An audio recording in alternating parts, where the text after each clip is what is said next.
जल्दी ला यार बादल। मेहरमा और मरहम, सुनने में ये दोनों लफ्ज एक जैसे लगते हैं, पर दोनों का मतलब काफी अलग अलग होता है। क्योंकि मेहरमा जो जख्म देते हैं ना, उन जख्मों पर मरहम भी काम नहीं करते। तो शुक्र मनाओ ब्रायन कि ये जख्म तुम्हें मेहरमा से नहीं, तुम्हारी अपनी ओवर स्मार्टनेस से मिला है। लो, शायद इस फर्स्ट एड बॉक्स में रखे इस मरहम से काम चल जाए। काश मेरे जख्म भी ऐसे ही जिस्मानी होते। लाओ लाओ उंगली लाओ। जब जख्मों पर ये फर्स्ट एड वाले मरहम काम नहीं करते ना बादल, वो इंसान अक्सर अपने लिए दूसरे किस्म का मरहम ढूंढ लेते हैं, है ना? उस दरवाजे के पीछे मैंने जो देखा, वो सिंदूर, वो हड्डियां, वो जादू टूने का स्टूपिड सा सामान। Brian, shh, relax. It was just an experiment, huh? Just give it a thought, okay? पूरी दुनिया से कटकर इस जेल जैसे घर में अकेला रहता हूँ। सो अगर इस लोनलीनेस का फायदा उठा के ऐसे एक्सपेरिमेंट्स भी ना कर पाऊं तो क्या फायदा इस अकेलेपन का, है कि नहीं? और उस दरवाजे के पीछे तुमने जो भी देखा, you were not meant to see it, you know? You were just a wrong guy at a wrong place. Exactly like मोहित। अब ये मोहित कौन है? तुम्हें इस सो कॉल एक्सपेरिमेंट का आइडिया देने वाला? कहीं इस घर में किसी दरवाजे के पीछे कैद तो नहीं है तुम्हारा मोहित? हाँ ना ना ना, मोहित कैद में रह ही नहीं सकता अब, क्योंकि वो तो आजाद पंछी की तरह खुली हवा में झूल रहा है, हमेशा के लिए आजाद। बस उसके गले में खून से सना फंदा बंधा है। अब तुम चाहो तो तुम्हारे हाथ पर पट्टी बांधते हुए मोहित के गले पर बंधे फंदे की कहानी सुना सकता हूं। क्या कहते हो? यार देखो तुम। I know you wanted to listen to the story. Here we go. Crime की असली कहानियां with Mr. X, an M&M original। 12 अगस्त 2014, मथुरा। मथुरा से 20 किलोमीटर दूर हीरपुर नाम का एक छोटा सा गांव। गांव के आवारा कुत्ते सुबह सुबह भौंक रहे थे। रात की देसी शराब के नशे में पड़ा बबलू उठ पड़ा। उसे लगा कि कुत्ते आपस में लड़ रहे होंगे, पर जब उसकी नजर ऊपर पेड़ की तरफ गई तो वो घबरा के अपने खटिया से नीचे गिर गया। वो पूरे होश में है या नहीं ये कंफर्म करने के लिए उसने अपनी आंखें मली। वो सपना नहीं था। पेड़ पर एक लाश टंगी थी। कुछ ही देर में सुबह के सन्नाटे को चीरते हुए पुलिस की सायरन बजाती जीप उस पीपल के पेड़ के पास रुकी। गांव वालों की मदद से बॉडी को नीचे उतार ही रहे थे कि तभी कुछ लोगों की चीख पुकार शुरू हो गई। ये चीख पुकार मोहित के घर वालों की थी। Same Mohit who was hanging around on that tree। उसके गले पर एक सफेद गमछे से फंदा लगा हुआ था। बात साफ थी कि किसी ने पहले गला काटा और फिर मोहित को पेड़ पर लटका दिया, क्योंकि जो गमछा उसके गले से बंधा था वो अब खून से लाल हो चुका था। जस्ट लाइक योर रुमाल मिस्टर ब्रायन डिसूजा, जो तुमने अपने हाथ के जख्म पर बांध रखा है। लो अपना हाथ मुझे दो। कमाल। वेट वेट बादल, ये जख्म भी तुम्हारा ही दिया हुआ गिफ्ट है, सो आराम से कर। Damn it. Oh come on Brian, अपने दर्द के लिए दूसरों को दोष देना बंद करो। छोटा सा कट है जिसके लिए ये फर्स्ट एड काफी होगा। सो ये रुमाल, ओह वाओ, खून में सना सफेद रुमाल, इससे खूबसूरत और क्या हो सकता है? वेल, मेरे जैसी सोच मोहित के घर वालों की बिल्कुल नहीं थी। एक तरफ पुलिस की टीम करीब से लाश को देखते हुए फोटोज ले रही थी और दूसरी तरफ मोहित की लाश देखकर उसकी मां फूट फूट कर रो रही थी। मोहित की बॉडी सफेद कपड़ा ओढ़े जमीन पे पड़ी थी और उसके आस-पास नाते रिश्तेदारों का घेरा लगा था, जो कि रह रह कर रोने लगते हैं। इस सबसे दूर उसी पीपल के पेड़ के नीचे अपने आंसुओं को रोके मोहित का बाप अमरपाल भी बैठा हुआ था। पुलिस ने उसे अकेले में लाकर मोहित के बारे में पूछताछ शुरू की। जो बाप के जीते जी जवान बेटे की अर्थी उठे तो बाप तो रो भी न सके सर जी। के लल्ला था बाऊ, दिल्ली में नौकरी करते हो तो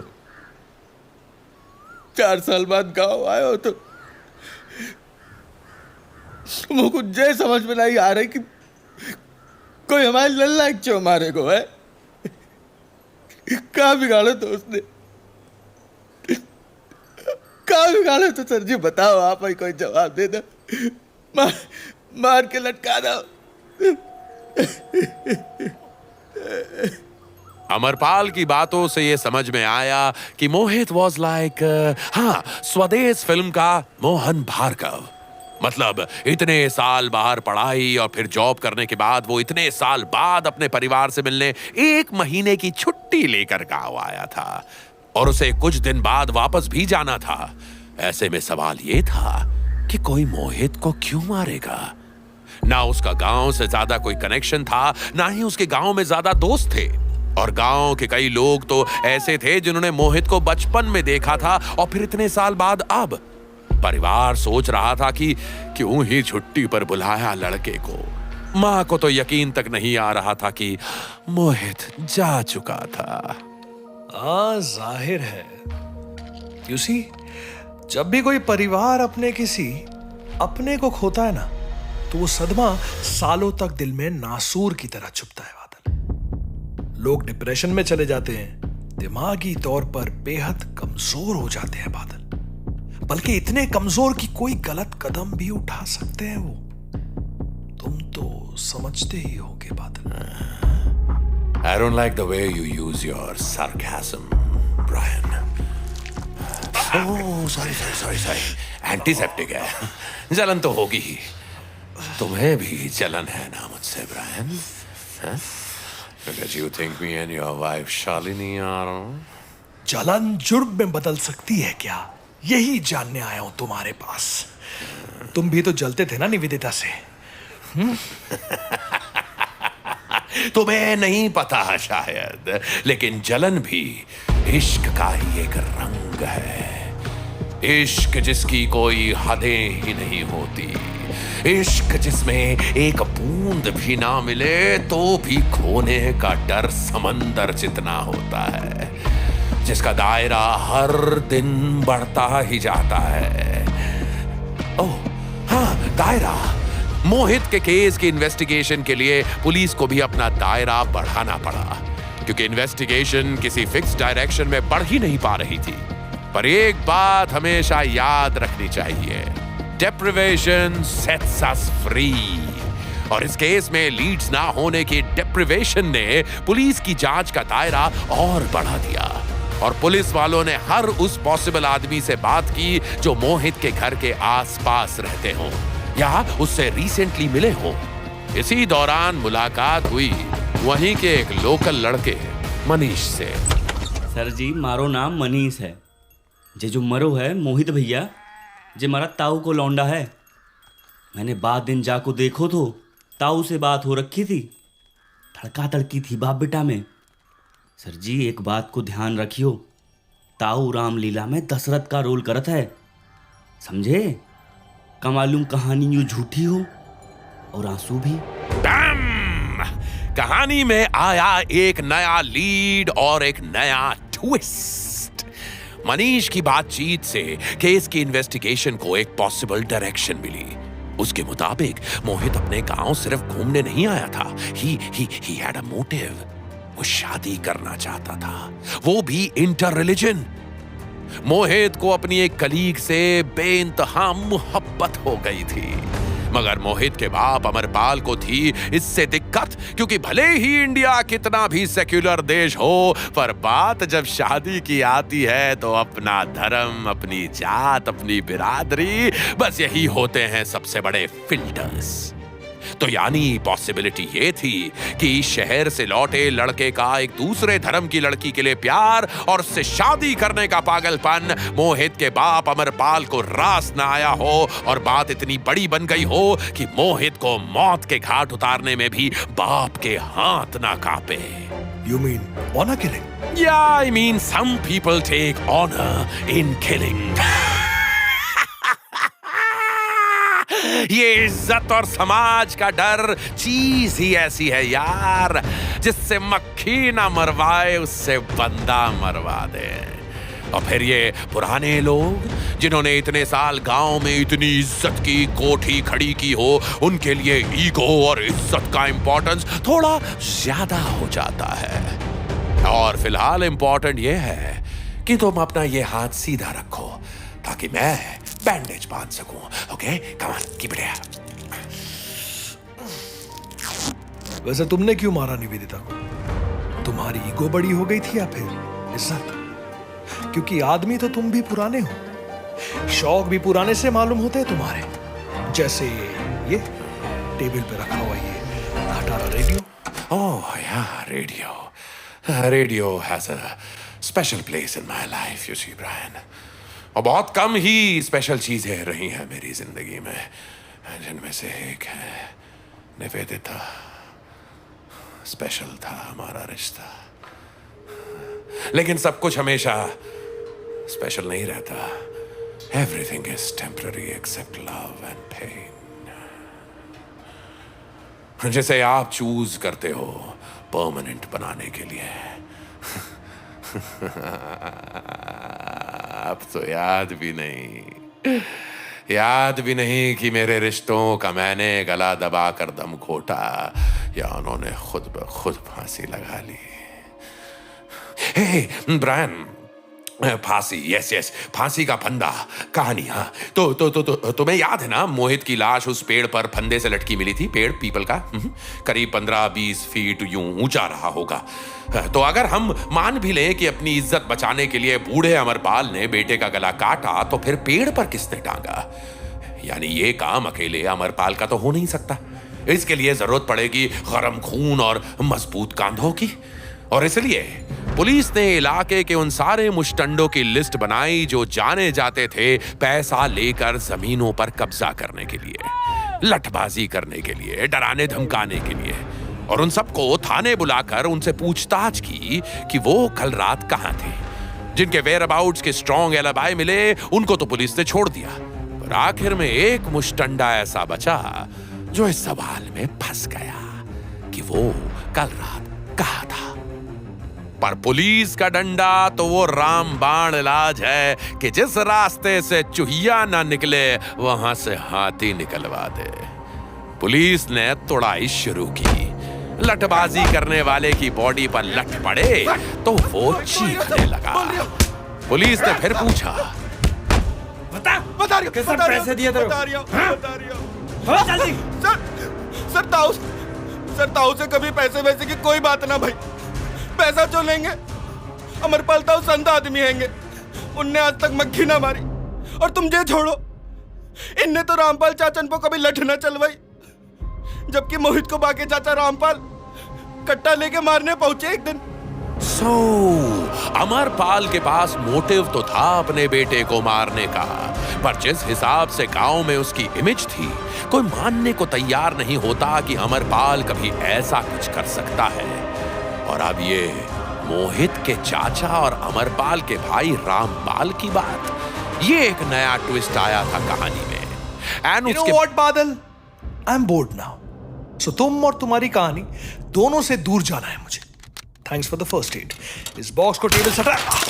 What the fuck? तुमने मेरा रेडियो तोड़ दिया।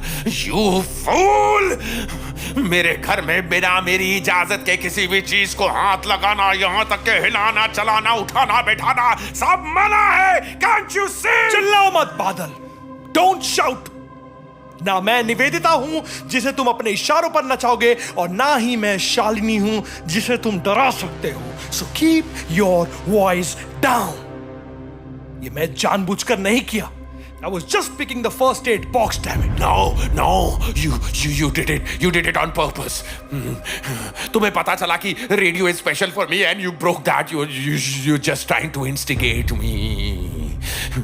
जब से आए हो बस अजीब सवाल पूछे जा रहे हो जिसके जवाब तुम्हें नहीं मिलने वाले. So don't give me an explanation. Just fix this radio.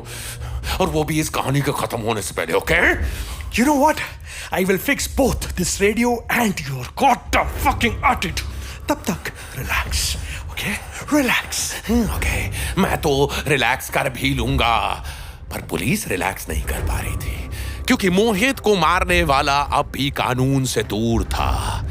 जब थोड़ी डिटेल्स निकाली गई अमरपाल और उसके भाई रामपाल की, तो पता चला कि एक जमीन का पुराना विवाद था उन दोनों के बीच, जिसमें सारी जमीन अमरपाल को ही मिल गई. इन शॉर्ट मामला यह था कि अमरपाल और उसका छोटा भाई रामपाल दोनों भाइयों के बीच कभी भी बनी नहीं थी. और उसका कारण था 35 बीघा खेत जो हाईवे के किनारे पड़ते थे. दोनों भाई लगातार लालच के मारे एक दूसरे से लड़ते हुए उस जमीन पर अपना हक जताते थे और उसी विवाद के चलते दोनों के रिश्ते बद से बदतर हो गए थे. पर कुछ हफ्तों पहले ही मामला तब ठंडा पड़ा जब रामपाल ने जमीन पर से अपना हक छोड़ दिया. लेकिन जिस रात ये कत्ल हुआ था उस रात तो रामपाल गांव में आ ही नहीं सकता था बिकॉज वो जेल में बंद था. बेहतर होगा कि तुम भी अपनी जिद छोड़ दो बादल. कौन सी जिद? सच को छुपाने की और ये इस रेडियो के ठीक हो जाने की. जिद अगर सच को बाहर लाने की हो तो सच बाहर आ ही जाता है ब्रायन. जैसे मथुरा पुलिस ने सच को सामने लाने की जिद ठान ली थी, जिसके लिए उस जमीन से जुड़े मामले को समझना जरूरी था और इसलिए बुलाया गया जिले के पटवारी को. गांव की जितनी जमीनें होती हैं उनका हिसाब वही रखता था. जैसे ही पटवारी के सामने अमरपाल और रामपाल का नाम लिया गया, इट वॉज सरप्राइजिंग कि कैसे पटवारी को इनका मामला अच्छे से याद था. ओ बा जो हाईवे के साइड वाली जमीन है की वही मामला है ना? अरे बा तो शहरी लौंडा था ना, का नाम रहा बा का? मोहित. हाँ, अपने अमरपाल को लल्ला. बा ने मामला सुलटाया था. बड़े दिन बाद गांव आया था. बाहर बड़े बड़े लोगन में उठना बैठना हुआ का. जब बात की गहराई में पुलिस उतरी तो पता चला कि मोहित जब गांव आया तो ही नोटिस्ड कि उसके माँ बाप हमेशा उस जमीन को लेकर टेंस्ड रहते थे, जिसकी वजह से उसके चाचा के परिवार के साथ सालों से झगड़ा चल रहा था. और यहाँ उसने अपने कॉन्टैक्ट्स का इस्तेमाल किया और कनेक्ट किया एक लोकल IAS से जो कभी कॉलेज में मोहित के साथ पढ़ा था. अधिकारी साहब ने 2-4 फोन घुमाए और बस चाचा रामपाल जमीन के लिए अटेम्प्ट टू मर्डर के केस में जेल चला गया और उसे जमीन करनी पड़ी अमरपाल के नाम. और अब मोहित को जान से मारने का मोटिव 2 लोगों के पास था. एक उसके बाप अमरपाल के पास. पर सवाल ये आता है कि भले ही मोहित एक इंटर रिलीजनल मैरिज करना चाहता था, पर उसकी ही वजह से परिवार पर से इतना बड़ा संकट टला था. Amarpal was extremely proud of him and as Patwari told कि दूसरा था जेल में बंद चाचा जिसके पास मोहित को मारने का स्ट्रॉन्ग मोटिव था. ओह, तो अब कोई तीसरा बंदा विद अ तीसरा मोटिव. ये केस तो इस रेडियो के कॉन्फ़िगरेशन से भी ज्यादा कॉम्प्लेक्स नजर आ रहा है मुझे. हाँ, यही तो दिक्कत होती है कई लोगों की. उलझी हुई चीजों को देखते ही उसे कॉम्प्लिकेटेड मान लेते हैं. गिव इट टू मी यार. जबकि डोर का सिर्फ एक सिरा पकड़ना होता है और सारी उलझन खत्म.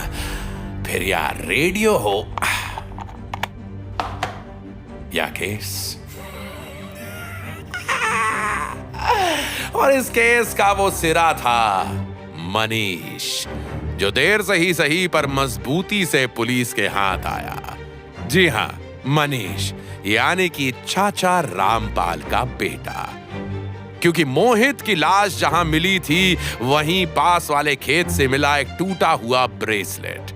थोड़ी सी पूछताछ से पता चल गया कि वो मनीष का ही है. मतलब मनीष की तरफ से भी सोचो यार, कि आप अपने सारे सपने इस बात पर टिकाए बैठे हो कि जब ये विरासत में मिली जमीन बिकेगी तो आपके सारे सपने पूरे होंगे, और फिर अचानक से कोई आए, पहले आपसे आपकी जमीन छीने और फिर आपके बाप को जेल भिजवा कर आपको कहीं का ना छोड़े, तो दुख तो होता ही होगा। मनीष भी ऐसा ही महसूस कर रहा होगा। टूटा हुआ ब्रेसलेट काफी था मनीष को हिरासत में लेकर पूछताछ करने के लिए।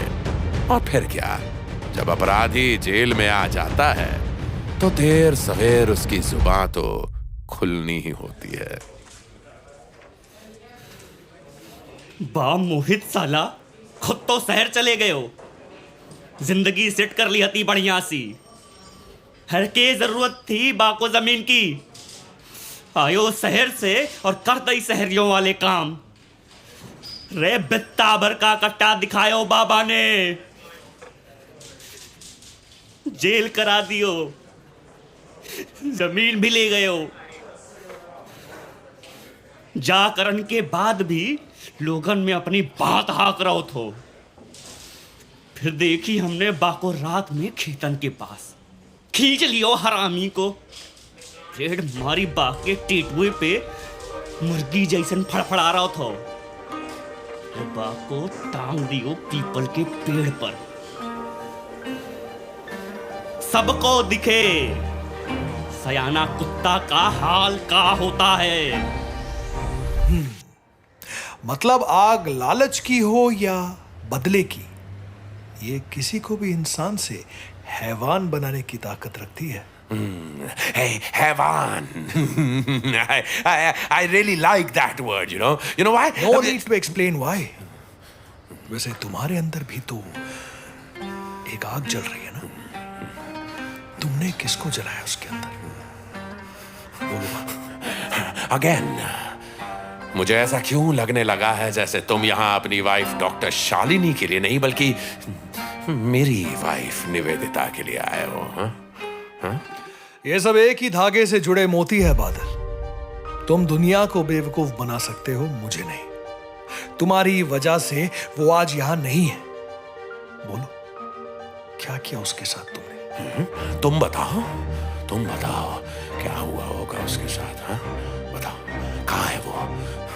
कब होगा सब ठीक? हाँ, कुछ ठीक करते हो तुम? हाँ, ये रेडियो, ये भी तो ठीक नहीं कर पाए तुम। I don't care about your fucking radio, बादल। मुझे सिर्फ सच जानना है। तुम और निवेदिता। तुम क्यों नहीं समझते कि मुझे भी वही जानना है कि क्या हुआ मेरे और निवेदिता के बीच? मुझे नहीं है याद कुछ भी, इसलिए नेक्स्ट टाइम अगर उसका अपने नाम जुबान से लिया तो। You can't threaten me, बादल। मैं तुमसे नहीं डरता, और अगर तुम्हें पुरानी बातें याद नहीं है तो उसकी फोटो, उसकी ज्वेलरी, उसकी ये बुक्स, उसकी यादें सब क्यों संभाल के रखी है तुमने? बोलो। Brian, stop. बोलो ना बादल। तुम्हारे अंदर एक जुर्म छुपा है, वो जुर्म जिसे तुम जानते हो पर जुर्म मानते नहीं बादल। तुम नहीं डिसाइड कर सकते कि जुर्म क्या है और इश्क क्या है। बकवास बंद करो बादल। कभी नहीं किया तुमने इश्क किसी से। तुम सिर्फ खुद को चाहते हो और अपनी जिद, सनक और गुस्से का शिकार बनाया उसे।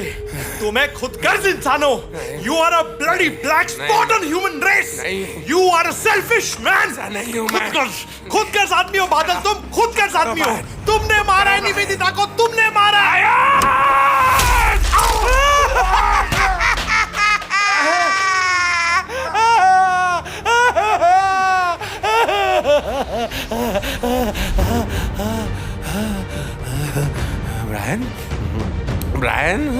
Brian, shit, अरे सॉरी, मैं तो रेडियो को इस दीवार पर मार रहा था। You should have moved, no, Brian, shit, ये तो मर गया। Brian, are you dead? Oh, I think he is. I think you are a wrong person in the wrong place.